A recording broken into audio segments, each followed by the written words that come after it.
Hello, everyone. We have a very special guest here today with us, Professor Roberto Trotta from SISSA in Trieste and also affiliated to the Imperial College London. Thank you, Roberto. Thank you for having me. I think it's maybe the best for you to start introducing yourself to people who might not know you. So can you tell us where you're from and how did you first become interested in science? I was born and grew up in the Italian-speaking part of Switzerland, Ticino. And I guess I got interested in science in my late teens when I wanted to find out more about how the universe actually worked. And I figured that, physics was the way to do that. Physics as the most fundamental of the sciences, arguably. And then later on, when the time came to actually choose a path, I first went for theoretical physics and then drifted towards cosmology because I thought, well, cosmology is the grandest of the questions, and that's how I became a cosmologist. I am very biased, but I would have to agree with you on that. Okay, can you tell us, because I mentioned that you are now in SISSA, but you're also affiliated to Imperial College London. Can you tell us your career trajectory? So which positions you held, when and where? Yes, after my PhD at University of Geneva, where I studied the cosmic microwave background, this was at the time when the cosmic microwave background data were brand new and very exciting. They still are, of course, but at that time they were new. I then moved to Oxford, where I was a the Lockyer Fellow of the Royal Astronomical Society, so as a sort of fellowship for a postdoc. And by that time, I got very much interested in statistical data analysis, Bayesian methods, which then became sort of the leitmotif of my later career. And after that first fellowship, I was appointed at Imperial as a lecturer. I stayed for 15 years. I eventually became full professor there.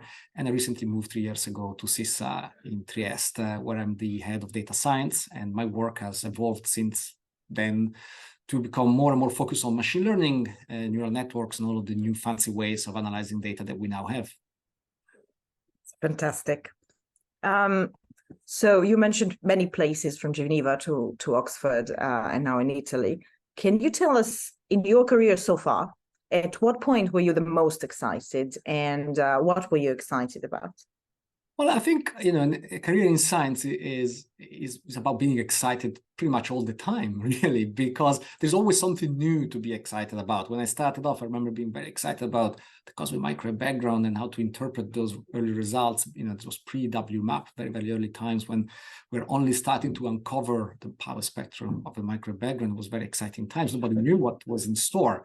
And then later on, I became excited about dark matter searches and beyond the standard models and how to put constraints on those theories. And then later on, I found out about supernovae type 1a and dark energy, and I wanted to help work on that and uncover the mysteries of dark energy. And now I guess more recently, I'm from a methodological point of view, I'm mostly excited about simulation-based inference, the new ways of scaling up our capabilities for data analysis to very large dimensional parameter spaces, very complex data sets, and doing it all in a feasible time. And these new fancy methods are really interesting, really fascinating. So it's about being excited, but about different things all the time, because of course science moves on and you yourself, you move on. I think that's a nice thing about being an academic. And maybe just to follow up on this, in light of upcoming stage 4 surveys in cosmology, what do you find most interesting about? Well, right now, I think, the complexity and the scale of the challenge keeps increasing, right? I've just recently wrote a paper about weak lensing calibration, and that's going to be a major challenge, which is just one bit of the puzzle, right? But that's going to be important to get it right and to control systematics at the right level. And you have really to go into the nitty-gritty of how all of this works. Once upon a time, a chi-square fit was good enough. Now it's no longer the case. So no, not anymore. But I'm really excited about this upcoming surveys, because the complexity of the data will demand clever new ways of dealing with them. I'm also excited about a supernova field, how it will evolve when we'll have tens of thousands of supernovae, and there will be new discoveries for sure about the objects themselves and about what they say about cosmology. So, the next 10 years, I think we will see big shifts in our understanding of the standard model of cosmology, the Lambda CDM paradigm. Yeah, and this evolution of or shift of focus of your research interest from which you said from CMB through dark matter, and then now, for example, supernova. Can you explain your process? Maybe was that deliberate, or was just like accidental, or it was because you were at the time in a place of or in an institution that was focused on these studies? Yes, I think that the shift away from CMB was deliberate, because I realized at that time, this was around 2008 or so, that in order to make an impact, you had to be part of a big collaboration. And I didn't want that. I didn't want to be part of a large group of people, because that's not my style. That is not the way I do best science, although I think it's very valuable and very important that people do that. It wasn't what I wanted to do. And I figured that the sort of pioneering phase of the CMB was behind us, and I wanted to do something else, something new. That's why I went into dark matter searches, direct, indirect, and so on, and try to make some sort of impact in what was not a new field, but from a methodological point of view, Bayesian methods hadn't been used almost at all, and that is something that I was excited about. And the same is true for the supernovae analysis. When I realized that the statistical methods were not up to scratch, in my opinion, with the complexity of the data, I saw an opportunity to make a difference, perhaps, and help bring the field forward. And now, Bayesian hierarchical models that we pioneered 10 years ago are the standard, are the norm.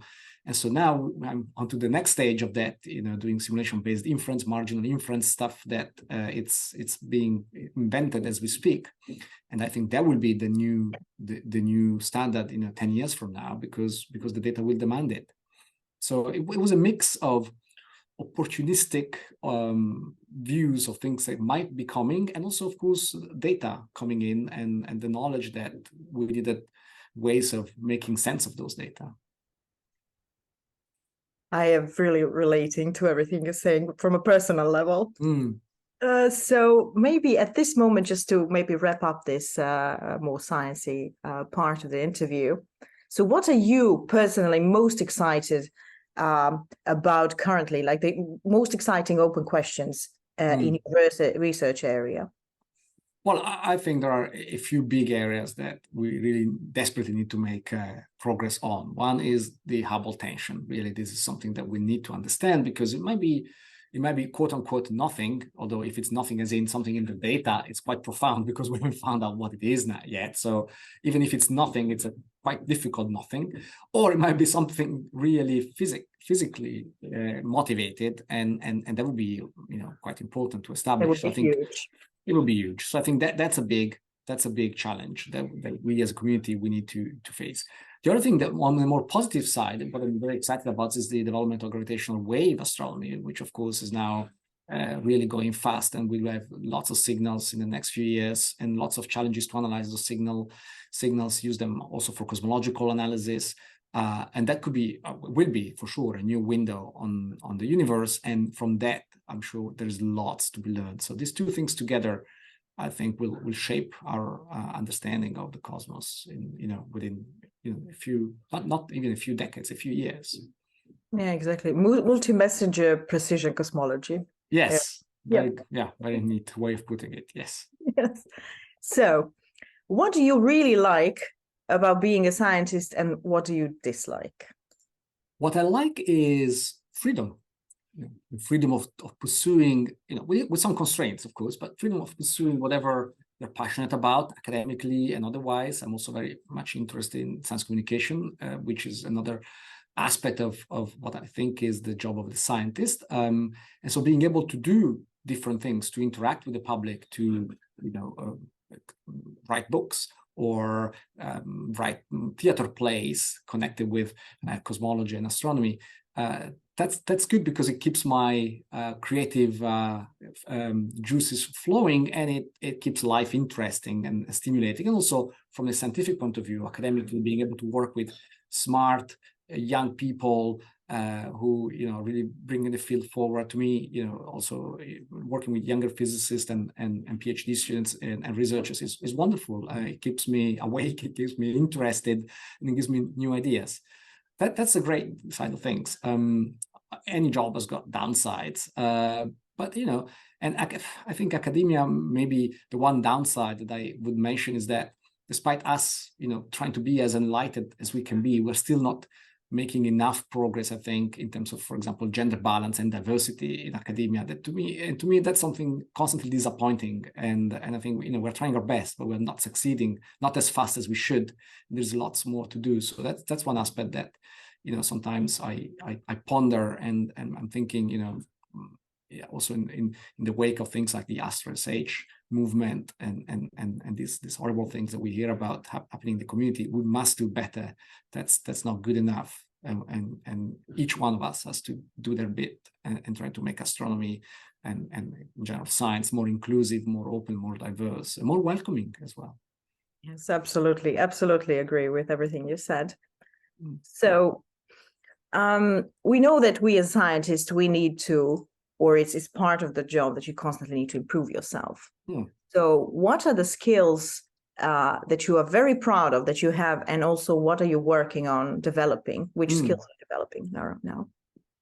Yeah, I think curiosity is fundamental, central for what we do. And if you're not curious, if you're not excited about what you do, then science can be very hard, I think, because that's a fundamental ingredient. So that's something that I think I always had in some measure, and still have. I'm still excited about things, although, like we said before, the focus might and perhaps should change over the course of, you know, a career. And in terms of maybe the downside of that, and that's something that I'm trying to focus on a bit more, is about being selective in what you do, because I've got always so many ideas, so many collaborations, so many stuff to do that's not necessarily just science-based, but correlated to science, like education and outreach and so on. And so the danger is to dilute your effort a little bit too much. And so, you know, saying no to things that excite me all the time is something I'm not very good at. I think that's personally, I thought that at one point you learn how to do it, but it seems that it's still very hard. It's a character.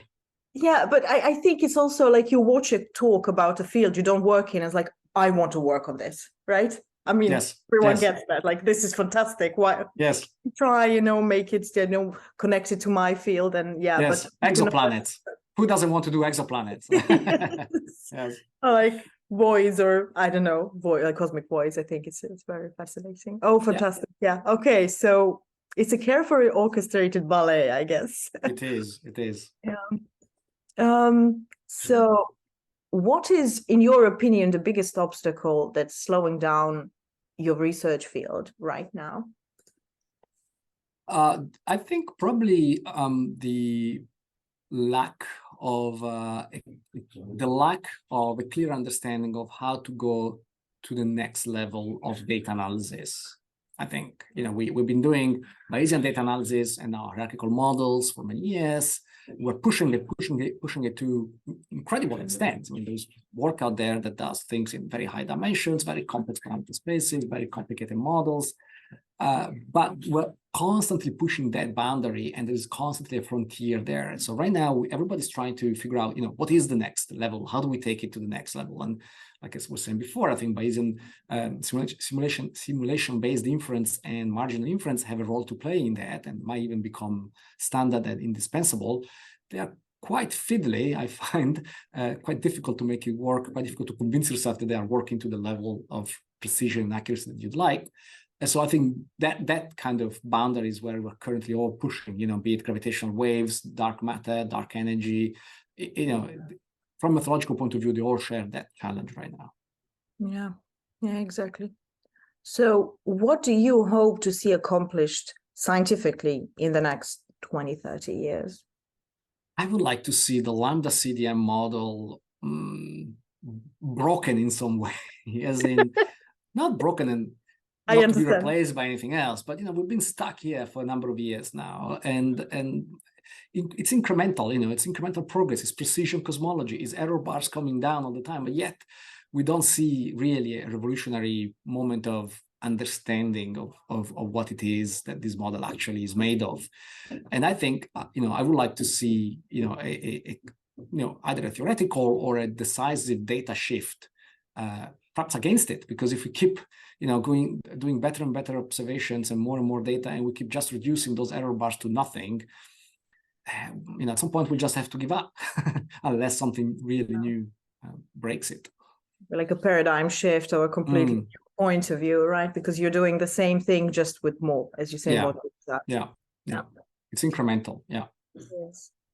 So EuCAPT, we need to mention EuCAPT now. So EuCAPT is formed to stimulate and help bring together astroparticle theory and cosmology in Europe. What role do you think EuCAPT can play in developing this field in Europe? Yeah, it seems to me that cross-disciplinary work is essential in going forward, and that means bringing together particle physicists, phenomenologists, theorists, cosmologists, statisticians, machine learners, you name it. Very broad coalition of people, each with different expertise, because like I was saying before, if we keep just narrowly focusing on each of our own domains of expertise, we're going to know everything about absolutely nothing, because the field reduces so much. And arguably, the bigger progress is made when different people with different perspectives and different knowledge come together at different angles. And so EuCAPT, I think, can be really, really important in enabling just that kind of conversation, the kind of collaborations and exchange of ideas, methods, and knowledge that would otherwise not happen or not as easily happen. And in that, I think it has a really important and welcome role to play. Absolutely, absolutely. So now, more of a light-hearted question, but excuse me, but equally important. So how do you relax after a period of hard work? We know that you have interests outside of physics or related to physics. Can you tell us more about that? Well, I used to run long distance. Unfortunately, that's no longer possible because my knee decided it has had enough, which is a real loss in my sort of happiness and life. So I now just walk in nature, which is not the same. It's not the same adrenaline feeling and so on. But being in nature to me is a great source of inspiration, relaxation. I'm lucky now to live in a very natural part of the world where there's sea, there is woodlands, there's mountains, there's beauty, and that helps, especially because our work is often screen based, and after a while you do need to change. So walking in nature, cooking, spending time with my family, my children, and playing around with them. To me, that's the best way of recharging the batteries and refreshing as well mentally. Yes, absolutely. So now I actually want to ask you about your other hobby that is actually very interesting, and this is your writing books, right? So I know that I have this one is called The Edge of the Sky, and the freshly published one is Starborn.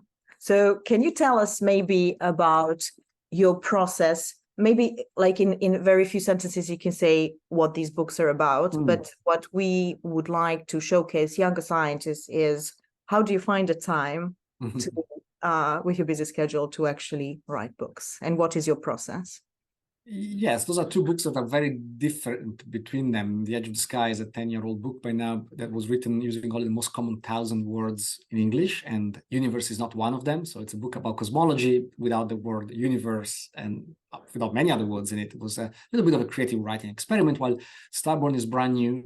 And it's a book that looks at how the stars and the sight of the stars has changed the course of human history from prehistory to AI, how the stars have changed everything about us, and they have been and are still fundamental to our understanding of the world and of ourselves. And those were two very different projects, as is obvious by this short summary. Particularly the last book was, I guess, a bit more than a hobby, because it really took a lot of focus, a lot of time, a lot of effort to research and to write. Writing never comes easy.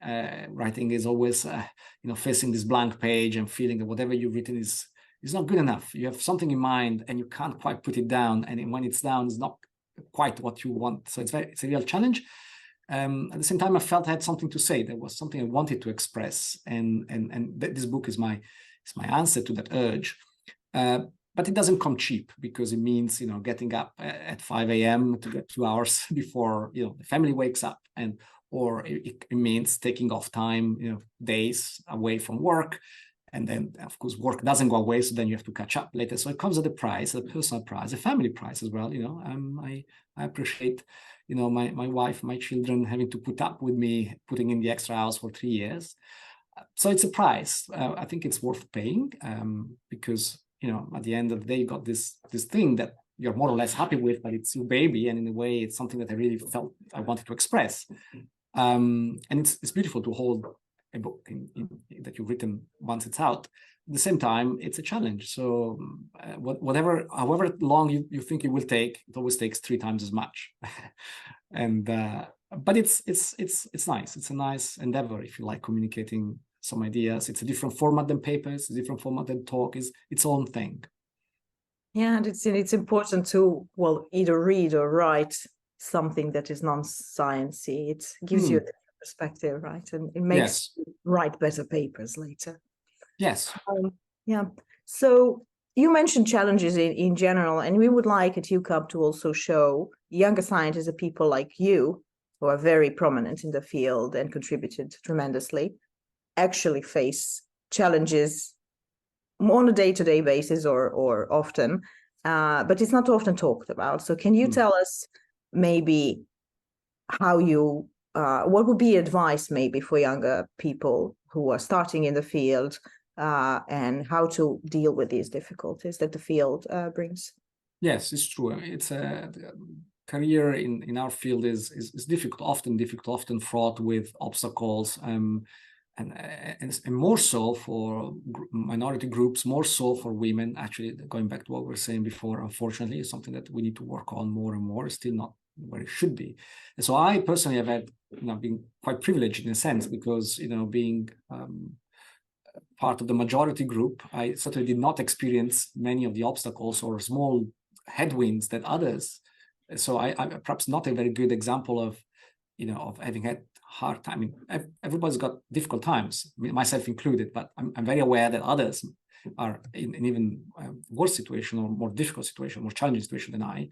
Having said that, I think my advice would be to say, when you look around at those quote unquote successful people, and sometimes you think, oh, you're not good enough, or you're never going to get there, you'll be part of that select group. That's not true. And everybody, no matter how successful they are, they've fallen on hard time. They've had difficulties getting their next postdoc.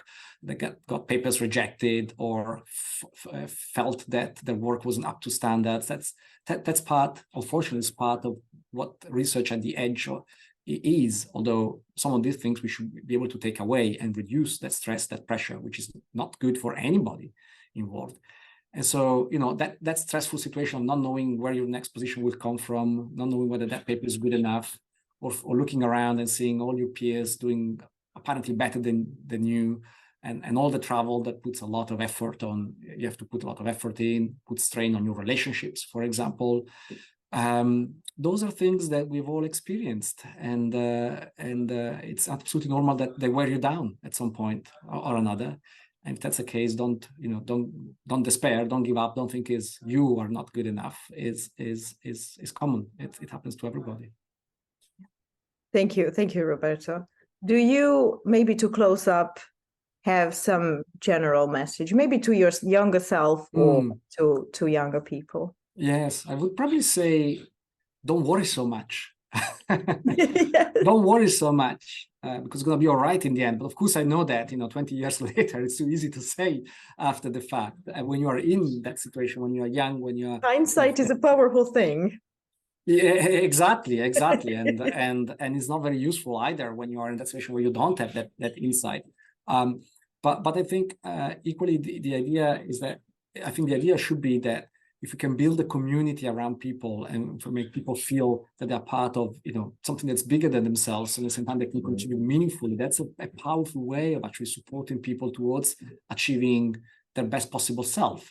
And that possible self might sometimes be in academia, sometimes might be elsewhere, because, let's face it, not everybody will end up having a position in academia and going to do other important work, be it in the educational sphere or business or some other walk of life, with that sort of great skills that people pick up as they train as scientists. That's success too. We sometimes as scientists, we say, oh, you got to be like me because I'm now a professor, you need to be the same.